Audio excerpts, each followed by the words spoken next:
السلام علیکم دوستو، میں ہوں عریج اور آپ ہیں اس وقت میرے یوٹیوب چینل عریج شاہ ناولز پہ۔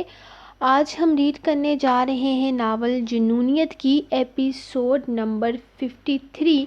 تو چلیے سٹارٹ کرتے ہیں آج کی ایپیسوڈ، لیکن اس سے پہلے اگر آپ میرے چینل پر نئے ہیں تو میرے چینل کو سبسکرائب کریں، ویڈیو کو لائک کریں اور اپنا ریویو ضرور دیں۔ Let's start. جنونیت قسط نمبر 57، تحریر عریج شاہ۔ آپ آج نہیں جاؤ گے باہر؟ تم کہتی ہو تو چلا جاؤں گا۔ وہ اس کے ساتھ باہر بیٹھا تھا جب حرم کو کہتے سنا۔ نہیں، میں کیوں کہوں گی؟ آپ کا گھر ہے، آپ جب چاہے آ سکتے ہیں، جا سکتے ہیں۔ میں کون ہوتی ہوں پوچھنے والی؟ وہ جلدی سے بولی۔ یہ تمہارا گھر ہے حرم جان، تمہارا حق ہے اس پر، اور مجھ پر بھی۔ تم مجھ سے کچھ بھی پوچھنے کا، کچھ بھی کہنے کا حق رکھتی ہو۔ وہ اسے اپنے تمام تر جذبات کا مالک بنا دینا چاہتا تھا، لیکن شاید وہ اس کے جذبات کو سمجھنا ہی نہیں چاہتی تھی، یا یہ اس کی سمجھ سے باہر تھے۔ اچھا، مطلب کہ یہ میرا گھر ہے تو میں تو کچھ بھی کر سکتی ہوں نا یہاں تک کہ صوفہ اٹھوا کر وہاں رکھوا سکتی ہوں، اور یہ LED بھی اس طرف لگا سکتی ہوں۔ وہ خوش ہوتے ہوئے پوچھنے لگی۔ ہاں بالکل جان، تم جو چاہے کر سکتی ہو، کوئی تم سے کچھ بھی سوال پوچھنے کا حق نہیں رکھتا، تم جو چاہے کرو۔ یہاں اس نے کھلے دل سے اسے اجازت دی تھی۔ وہ چاہتا بھی یہی تھا کہ وہ اس گھر کو اپنا گھر سمجھے۔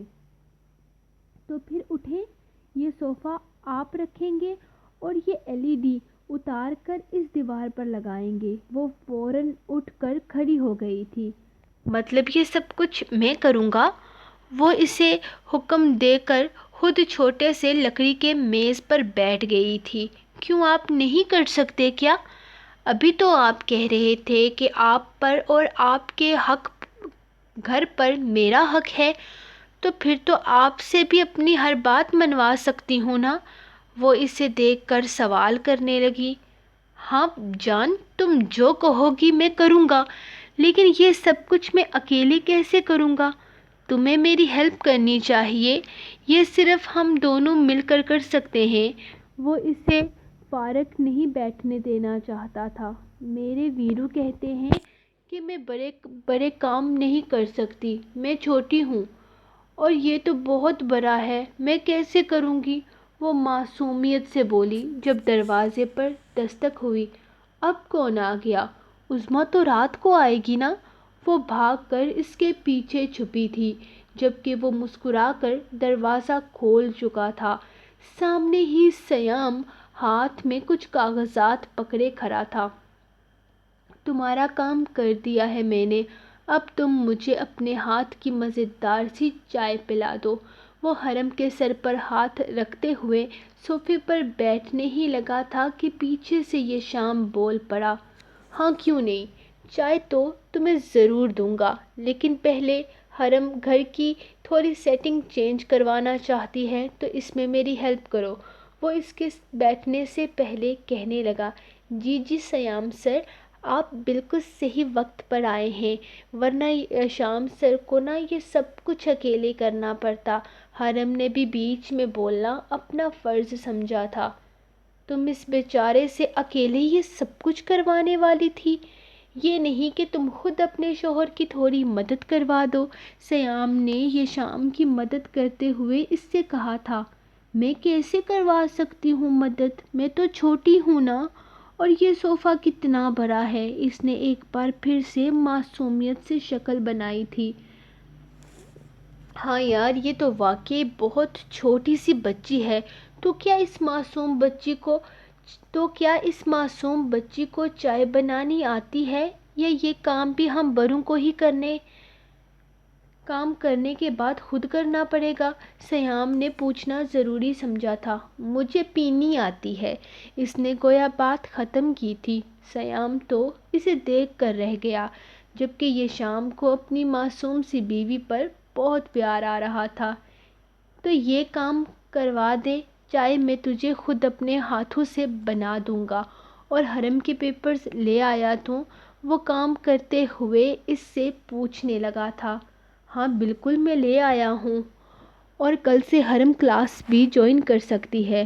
کون سی کلاس؟ ان دونوں کو اپنے بارے میں بات کرتے سن اس نے سوال پوچھا تھا۔ حرم کل سے تم اپنی پڑھائی دوبارہ سٹارٹ کر سکتی ہو، یہاں کے کالج میں تمہارا ایڈمیشن ہو گیا ہے، اور مزے کی بات یہ ہے کہ اب میں سارا دن تمہارے پاس ہی رہوں گا، کیونکہ میں بھی اسی کالج میں لیکچرار ہوں اور سیام بھی وہیں رہتا ہے، اس نے تفصیل سے جواب دیا تھا۔ کیا مطلب؟ ہم واپس کب جائیں گے پھر؟ وہ اس نے دیکھ کر پوچھنے لگی۔ اب ہم یہیں پر رہیں گے حرم، ہمیشہ ایک دوسرے کے ساتھ، وہ بہت پیار سے جواب دے رہا تھا۔ میشا میری بیسٹ فرینڈ ہے، اس کے بنا میں یہاں کے کالج میں پڑھوں گی، یہاں تو کوئی میرا دوست بھی نہیں ہوگی۔ وہ پریشان سی ہو گئی تھی، اس کے چہرے کی اداسی پر سیام بھی پریشان ہوا تھا۔ میں ہوں نا تمہارے ساتھ، تمہارا دوست، تمہارا بیسٹ فرینڈ۔ یہ شام نے اس کی توجہ اپنی طرف دلانے کی کوشش کی تھی۔ آپ میرے دوست تھوڑی نہ ہوں گے، آپ تو خروس ٹیچر ہوں گے پہلے جیسے، وہ منہ بسور کر بولی تو سیام کو ہنسی آ گئی۔ وہ اکثر اس سے کہتا تھا کہ وہ بہت خڑوس ہے، اسٹوڈنٹ تمہیں بالکل پسند نہیں کرتے، لیکن سیام اس کی بات کو کبھی قبول نہیں کرتا تھا۔ نہیں، میں تمہارا اچھا ٹیچر بننے کی کوشش کروں گا اور یقیناً تمہارا بیسٹ فرینڈ بھی بن جاؤں گا۔ وہ اس سے زیادہ خود کو یقین دلا رہا تھا، لیکن وہ کچھ نہیں بولی، شاید ابھی وہ اس بات کو قبول کر رہی تھی اپنی فیملی کے سامنے۔ اپنی فیملی کے ساتھ وہ اپنے دوستوں کو بھی پیچھے چھوڑ آئی تھی۔ آدھی رات کا وقت تھا، آخر آج وہ حویلی سے باہر نکل آئی تھی۔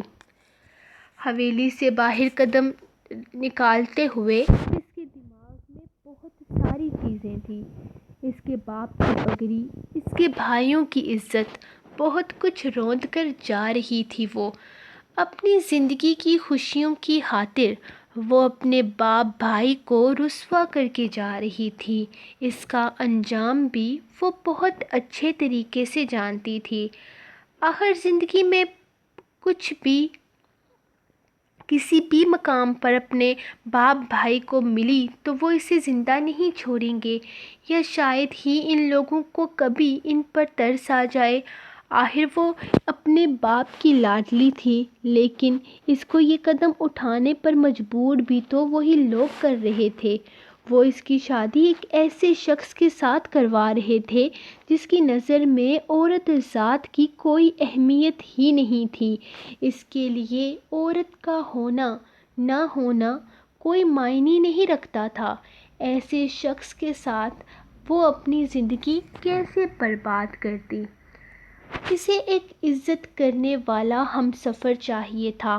تھوڑے سے وقت میں ہی ساگر کو بہت اچھے طریقے سے سمجھ چکی تھی، وہ جان چکی تھی کہ وہ کس طرح کا انسان ہے، اور ساگر اتنا اچھا انسان تو تھا ہی کہ اس کے لیے وہ اپنے باپ بھائی کی دولت کو ٹھوکر مار کر آ جاتی، لیکن وہ صرف دولت کو ٹھوکر مار کر نہیں آئی تھی، وہ اپنے باپ اور بھائی کی عزت پر بٹا لگا کر آئی تھی۔ میرے کپڑے نکال دو دیشم، مجھے جانا ہے، باہر کام ہے ضروری، وہ کمرے میں داخل ہوتے ہوئے بولا۔ میں آپ کے حکم کی غلام نہیں ہوں خداش صاحب، خود لے لیں، اور آئندہ بھی مجھے اس طرح کا کوئی بھی حکم دینے سے پہلے یہ بات یاد رکھیں، وہ بے حد بدتمیزی سے بولی۔ خداش کو اس کا یہ انداز بہت برا لگا تھا، وہ اس کی ہر ادا، ہر ناز اٹھانے کو تیار تھا، لیکن اس بار حملہ اس کے شوہرانہ حقوق پر ہوا تھا اور یہ چیز خداش کو گوارا نہ تھی۔ دیشم، میں نے کہا میرے کپڑے نکال کر دو، ابھی اور اسی وقت۔ وہ اور کوئی بکواس مت کرنا، وہ جیسے خود کو کنٹرول کرتے ہوئے بولا۔ اور میں نے کہا آپ خود لے لیں، میں آپ کے حکم کی غلام نہیں۔ وہ ابھی بول ہی رہی تھی کہ اچانک خداش نے اس کی گردن میں ہاتھ ڈالتے ہوئے اسے اپنے قریب کر لیا۔ بولو، کیا بول رہی تھی تم؟ دور سے مجھے ٹھیک سے آواز نہیں آ رہی تھی۔ وہ اس کا چہرہ اپنے بے حد قریب کیے بول رہا تھا، اس کی گرم سانسوں کا لمس وہ اپنے چہرے پر محسوس کر رہی تھی۔ وہ اس کے اتنے قریب تھا کہ وہ کچھ بول ہی نہیں پا رہی تھی۔ بیوی ہو تم میری دیشم خداش کاظمی، مجھ سے جڑا ہر کام تم کرو گی اور بہت اچھے سے کرو گی۔ تم پر ہر طرح کا حق رکھتا ہوں میں۔ اگر میں تمہیں تھوڑا وقت دے رہا ہوں تو اس کا یہ مطلب نہیں ہے کہ تم اپنی من مانی کرتی پھرو۔ عورت کی عقل ٹھکانے لگانا بہت اچھے طریقے سے آتا ہے مجھے۔ من چاہی لے کر آیا ہوں، اسی لیے برداشت کر رہا ہوں، ورنہ یہ آواز منہ سے نکالنے سے پہلے 1000 بار سوچتی۔ میں جیسا ہوں مجھے ویسا رہنے دو، روایتی شوہر بننے پر مجبور مت کرو۔ تمہارے ساتھ سختی کرتے مجھے بالکل اچھا نہیں لگے گا۔ وہ جیسے اسے وارن کر رہا تھا، آپ کے سارے روپ دیکھ چکی ہوں میں۔ آپ کل بھی برے تھے اور آج بھی برے ہیں، اور پھر جو شخص اپنی ہی معصوم بہن کا قتل کر دے، اس سے کوئی اور اچھے کی امید کر بھی کیسے سکتا ہے؟ یہ مت سوچیے گا کہ میں آپ سے ڈر جاؤں گی یا خاموش ہو کر بیٹھ جاؤں گی۔ میں آپ کا کوئی ستم نہیں سہوں گی خداش کاظمی، میں بہت جلد آپ پر ہلاک کا کیس اس کے الفاظ ابھی منہ میں ہی تھے کہ خداش کا ہاتھ اٹھا اور اس کے چہرے کا نقشہ بگاڑ گیا۔ آج یہ ناپاک لفظ اپنے منہ سے نکالا ہے، آج کے بعد نکالا تو جان سے مار ڈالوں گا تمہیں۔ وہ غصے سے اسے پیچھے کی طرف دھکا دیتا کمرے سے باہر نکل گیا تھا، جبکہ وہ بے یقینی سے اپنے گال پر ہاتھ رکھے اس کے دیے درد کو محسوس کر رہی تھی۔ اسے اب تک یقین نہیں آ رہا تھا کہ اس شخص نے اس پر ہاتھ اٹھایا تھا، اس نے اسے تھپڑ مارا تھا۔ آخر تھا تو مرد ہی نہ، عورت کی آواز کو کیسے برداشت کرتا، کیسے خود کو غلط اور اس کو صحیح کہتا؟ آخر خداش کاظمی، تم نے بھی ثابت کر دیا کہ تم بھی اس خاندان کے باقی مردوں جیسے ہو، لیکن تم جیسے مردوں کے ساتھ میں نہیں رہ سکتی، جو عورت کی آواز کو دبا کر خود کو معتبر ثابت کرنے کی کوشش کرتے ہیں۔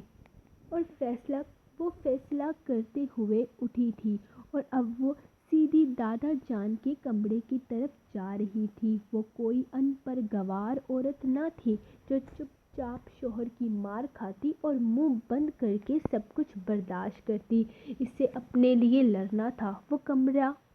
وہ بند کمرے میں آنسو بہا کر خود کو مظلوم ثابت نہیں کر سکتی تھی۔ وہ دادا جان کو ان کے پوتے کا یہ کارنامہ دکھانے جا رہی تھی۔ ساگر، مجھے بہت ڈر لگ رہا ہے، پتہ نہیں کیا ہوگا۔ اب تو گھر میں یہ خبر پھیل چکی ہوگی کہ گھر کی لڑکی غائب ہے۔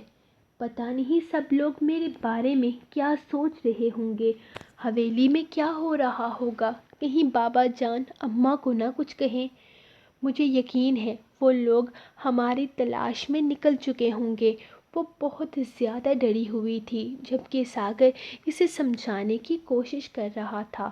تھوڑی دیر میں ان دونوں نے مسجد پہنچ جانا تھا جہاں ان دونوں کا نکاح ہونے والا تھا، اور یہ سفر نکاح کے بعد ہی شروع کرنا چاہتا تھا۔ وہ اسے اپنے ساتھ لے کر جا رہا تھا، یہاں سے بہت دور۔ مجھ پر یقین رکھو افشین، کچھ نہیں ہوگا، میں تم سے وعدہ کرتا ہوں، میں سب کچھ ٹھیک کر دوں گا انشاءاللہ۔ یہاں سے نکل کر ہم ایک نئے سفر کی شروعات کریں گے، میں تمہیں بہت خوش رکھوں گا۔ تم نے مجھ پر یقین کیا ہے، میں تمہارا یقین کبھی ٹوٹنے نہیں دوں گا۔ دیکھ لینا، تمہیں میرے ساتھ پر فخر ہوگا۔ وہ اسے اپنا یقین دلاتے ہوئے نہ جانے کہاں لے کر جا رہا تھا، اور وہ آنکھیں بند کر کے اس کے ساتھ اس سفر کی شروعات کر چکی تھی جس کا کوئی اختتام نہ تھا۔ وہ جانتی تھی یہ سفر کبھی ختم نہیں ہوگا، شاید ساری زندگی ان لوگوں سے بھاگتے رہیں گے اور پھر ایک دن پکڑے جائیں گے، مارے جائیں گے، لیکن پھر بھی اس سفر میں اس کا ہم سفر، اس کی محبت تھا، اس کی چاہت تھا، وہ شخص تھا جس کے لیے وہ یہاں تک آئی تھی، اور اسے یقین تھا وہ اس سفر کو پوری ایمانداری سے نبھائے گا۔ سوچ رہا ہوں کچھ دن کے لیے شمالی علاقوں کی طرف چلیں، لیکن تمہاری کنڈیشن کو دیکھ کر ارادہ کینسل کر رہا ہوں۔ ذریعہ بیڈ پر لیٹا تھا، جبکہ وہ آئینے کے سامنے کھڑی بال بناتے ہوئے اسے سن رہی تھی۔ آپ چلے جائیں نا، میری وجہ سے آپ اپنے ارادے نہ بدلیں، میں تو اب کافی ٹائم تک آپ کے ساتھ کہیں نہیں جا سکتی۔ وہ اسے دیکھتے ہوئے بولی، تمہارے بنا اب کہیں نہیں جا سکتا میں لڑکی، بہت خاص ہو گئی ہو تم میرے لیے، لیکن یہ باتیں تمہاری سمجھ سے باہر ہیں۔ وہ ٹھنڈی آہ بھر کر رہ گیا۔ آپ سے ایک بات پوچھوں، برا تو نہیں منائیں گے نا؟ وہ کچھ ہچکچاتے ہوئے اس کے پاس آ گئی تھی، جبکہ اس کے اتنے پاس آنے پر اس کا ہاتھ کھینچ کر اسے خود پر گرا چکا تھا۔ اگر اتنی پاس آ کر کچھ کہو گی تو وعدہ کرتا ہوں کہ برا نہیں مناؤں گا، لیکن دور سے کہو گی تو برا بھی مناؤں گا اور تمہاری بات کا جواب بھی نہیں دوں گا۔ وہ اس کے گرد باہوں کا حصار تنگ کرتے ہوئے بولا۔ اس کے انداز پر وہ نگاہیں جھکا گئی۔ اب بولو بھی، ایسی کون سی بات ہے جس کے لیے تم نے اتنا سفر طے کیا ہے؟ وہ شیشے سے لے کر بیڈ تک کا سفر دکھاتے ہوئے بولا۔ وہ مجھے پوچھنا تھا کہ آپ کی جو کزن غائب ہوئی ہے وہ کہاں چلی گئی ہے، اور اب کیا شادی نہیں ہوگی؟ اس نے آخر اپنا سوال مکمل کر ہی لیا تھا جو اتنے وقت سے اس کے دل و دماغ پر قبضہ جمائے بیٹھا تھا۔ تم کیا چاہتی ہو؟ وہ لڑکی واپس آ جائے اور میرا اس کے ساتھ نکاح ہو جائے؟ وہ الٹا اس سے سوال کرنے لگا۔ اللہ نہ کرے، میں کیوں ایسا چاہوں گی؟ میں تو بس پوچھ رہی ہوں آپ سے، اس نے فوراً جواب دیا۔ اللہ نہیں چاہے گا انشاءاللہ۔ ذریعہ اس کے دل و دماغ پر کیونکہ ذریعہ شاہ کے دل و دماغ پر ایک جادوگرنی نے اپنا قبضہ جما لیا ہے۔ اب ذریعہ شاہ اس سے دور کبھی بھی نہیں جا سکتا۔ وہ رازدانہ انداز میں بولا۔ جادوگرنی؟ وہ حیران ہوئی تھی۔ ہاں جادوگرنی، نام جاننا چاہو گی اس کا؟ وہ الٹا سوال کرنے لگا۔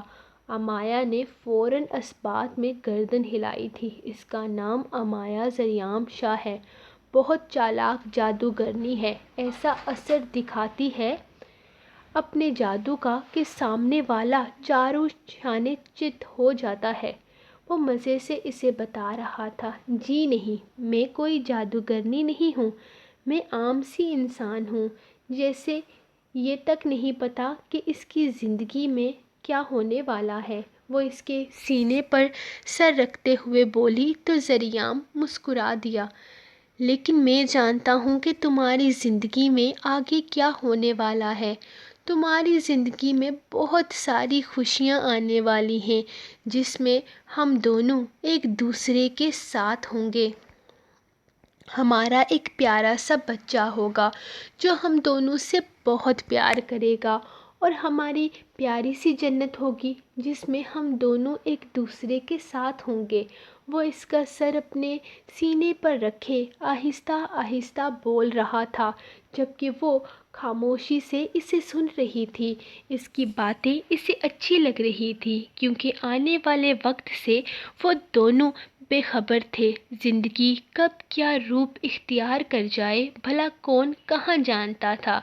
کل رات جب ذریعام نے اسے پوری بات بتائی تو وہ بہت پریشان ہو گیا تھا۔ ذریعام ردھم سے شادی کے لیے تیار نہیں تھا۔ اس نے اپنے ولیمے اور امایا کو اپنا نام دینے کے لیے یہ سارا ڈرامہ کیا تھا، لیکن اس ڈرامے میں اس نے ردھم کو غلط جگہ پہنچا دیا تھا۔ وہ کبھی بھی ردھم کو کاظمی حویلی بھیجنے کے بارے میں نہیں سوچ سکتا تھا۔ ذریعام کا کہنا تھا کہ اس نے ردھم کو کاظمی ہاؤس بھیج کر اچھا کیا ہے۔ ردھم کا اصل گھر وہی ہے اور ان لوگوں کو یہ بات جاننے کا پورا حق ہے کہ ان کی پوتی اس دنیا میں ہے، اور باقی جہاں تک بات اس کی محبت کی ہے تو وہ بہت جلد اس کا رشتہ لے کر وہاں جائیں گے، اور ان دونوں خاندانوں میں اتنے سالوں سے دشمنی جو یہ چل رہی ہے اسے رشتہ داری میں بدل لیں گے۔ اور ذریعام کو یقین تھا کہ ایسا ممکن ہے، لیکن شائزم کی سوچ اس سے الگ تھی۔ وہ جانتا تھا کہ ضروری نہیں کہ جیسا وہ سوچے ویسا کچھ ہو بھی جائے۔ جو دشمنی اتنے سالوں سے ختم نہ ہو سکی تھی وہ بھلا آگے بھی کیسے ختم ہو سکتی تھی؟ لیکن شائزم ردھم کے لیے کسی بھی حد تک جانے کو تیار تھا۔ زندگی میں پہلی بار وہ محبت جیسے احساس سے روشنا ہوا تھا اور وہ اس احساس کو خود سے دور نہیں کرنا چاہتا تھا۔